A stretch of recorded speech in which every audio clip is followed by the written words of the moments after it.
എന്ത് ചെയ്യാൻ പറ്റും? ഇതിനൊക്കെ കേസ് കൊടുക്കാൻ പറ്റും. കാരണം കുറേ കേസ് കൊടുത്ത ആളാണ്, നിങ്ങൾക്കറിയാലോ. BJPയുടെ നേതാവ് ഗോപാലകൃഷ്ണൻ ഹൈക്കോടതിയുടെ മുൻപിൽ വെച്ച് പരസ്യമായിട്ട് ടീച്ചറുടെ മകനെ പറ്റിയും ടീച്ചറെ പറ്റിയും പറഞ്ഞത് അങ്ങേയറ്റം തെറ്റായിപ്പോയി, ഞാൻ ക്ഷമാപണം ചോദിക്കുന്നു എന്ന് പറയുന്നത് അവിടെ തന്നെ ഇതേപോലെ മാധ്യമങ്ങൾ വന്നിട്ടാണ് പറഞ്ഞത്. ഞാൻ അത്രയേ ഉദ്ദേശിച്ചിട്ടുള്ളൂ എന്ന്. നിങ്ങൾ ഇത് പിൻവലിക്കണം, പറഞ്ഞത് പിൻവലിക്കണം. പിന്നെ ഞങ്ങൾ തീരുമാനിച്ചു എന്തായാലും പരാതി കൊടുക്കണം. ഇങ്ങനെ ഇനിയെങ്കിലും നമ്മുടെ വാർത്തകൾ ഈ രൂപത്തിൽ, പ്രത്യേകിച്ച് സ്ത്രീകൾക്ക് നേരെയാണ് ഇത് കൂടുതൽ വരിക. ഞാനത് ഇന്നലെ ഞാൻ പറഞ്ഞു, ഒരു അന്വേഷണ കമ്മീഷന്റെ ഭാഗമായിട്ട് പ്രവർത്തിച്ച എന്നെ, ഞാൻ ആ കമ്മീഷന്റെ ഭാഗമായിട്ടോ റിപ്പോർട്ടായിട്ടോ ഒരു ചാനലിലും ഇന്ന് വരെ സംസാരിക്കാത്ത ഒരു വ്യക്തിയാണ് ഞാൻ. എന്താണ് സംഭവിച്ചത്?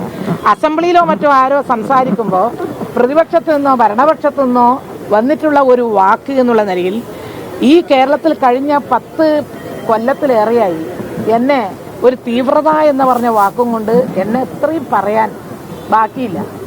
അതിൽ ഉള്ള കമന്റ് എന്ന് പറയുന്നത് നമുക്ക് വായിക്കാൻ കൊള്ളാത്തതാണ്. പക്ഷെ എന്ത് ചെയ്യാൻ പറ്റും? ഇതിനൊക്കെ കേസ് കൊടുക്കാൻ പറ്റും. കാരണം കുറേ കേസ് കൊടുത്ത ആളാണ്, നിങ്ങൾക്കറിയാലോ.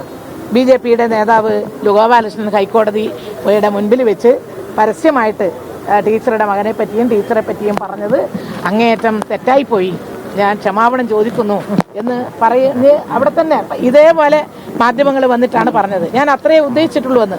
നിങ്ങൾ ഇത് പിൻവലിക്കണം, പറഞ്ഞത് പിൻവലിക്കണം. ഞാൻ വേറൊരു വാർത്തയും കൂടെ ഞാൻ ഇന്നലെ സൂചിപ്പിച്ചു. അത് ഞാൻ പറയാത്തൊരു കാര്യമാണ്. അന്തരിച്ചുപോയ PT തോമസ് ഇതുപോലെ ഒരു എറണാകുളം പ്രസ് ക്ലബ്ബിൽ വെച്ച് എൻ്റെ മോന് മുൻ ആരോഗ്യമന്ത്രി PK ശ്രീമതി കോവിഡ് കാലമാണ്, PK ശ്രീമതി ടീച്ചറുടെ മകന് ഓക്സിജൻ പ്ലാന്റ് ഉണ്ടായിട്ടും ഇപ്പോൾ വലിയ ക്ഷാമം നേരിടുന്നു, കുഞ്ഞുങ്ങൾ മരിക്കുന്നു, അപ്പോൾ കരിഞ്ചന്തയിൽ വെക്കാൻ വേണ്ടി വെച്ചിരിക്കുകയാണ് എന്ന് പറഞ്ഞിട്ട് പത്രസമ്മേളനം നിങ്ങൾക്ക് യൂട്യൂബിൽ നോക്കിയാൽ കാണാം.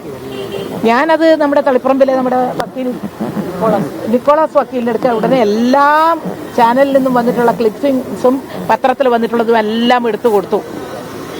അത് കഴിഞ്ഞ കേസ് പയ്യന്നൂരിൽ എടുക്കാൻ വേണ്ടി നോക്കുമ്പോഴാണ് അദ്ദേഹത്തിന് ഗുരുതരമായ രോഗമാണോ എന്ന് അറിയാൻ സാധിച്ചത്.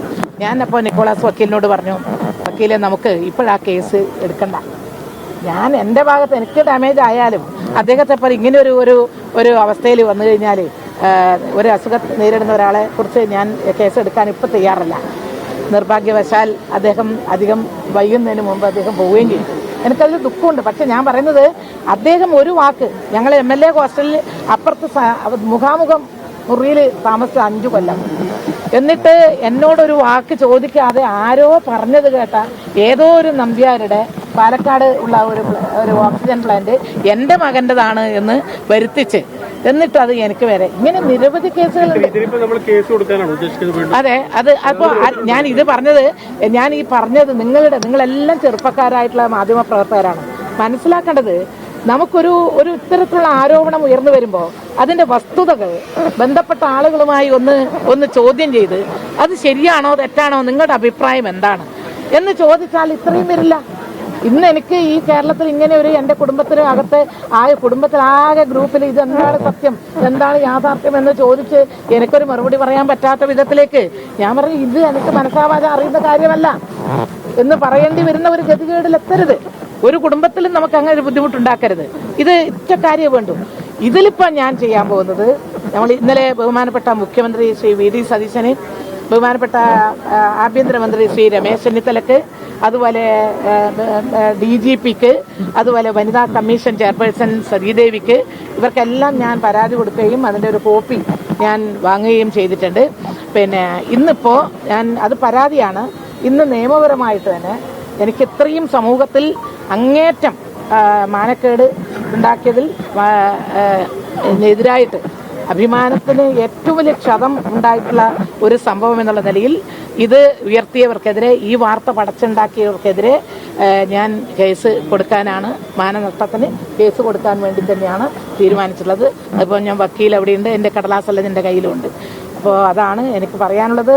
വാർത്താ മാധ്യമങ്ങൾ, പ്രത്യേകിച്ച് സോഷ്യൽ മീഡിയ, ഇതെല്ലാം വരുമ്പോൾ വാർത്തകൾ ഇതുപോലെ സ്ത്രീകൾക്കെതിരെ ആകുമ്പം വേഗത്തിൽ വാർത്തകൾ ഉണ്ടാക്കുക എന്നുള്ളത് ഒരു പതിവായിട്ട് വരുന്നുണ്ട്. അത് നമുക്കൊന്ന് തിരുത്തണം, ആർക്കായാലും.